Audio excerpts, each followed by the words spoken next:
अचानक ठरलं मुंबईला जायचं आणि मग काय तयारी करून आपला निघालो बाहेर. आपली लक्ष्मी तयारच होती आणि तसंच भरण्यात दादाची इथं आलो. मस्तपैकी चहाचा आस्वाद घेत तसंच दादाबरोबर आता निघणार आणि मग निघालो. दादा चालला होता कॉलेजला, त्याच्याबरोबर मग आलो स्टेशनच्या इथे.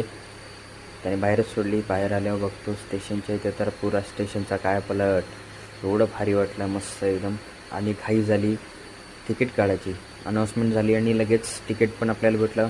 आलो स्टेशनच्या प्लॅटफॉर्मवरती आणि मग काय पॉ करत आपली ट्रेन हजर झालेली आहे. आणि लोकांची पण धावपळ अशी की चढण्यासाठी आतमध्ये आपलं काय हे सर्वांची धमाल पण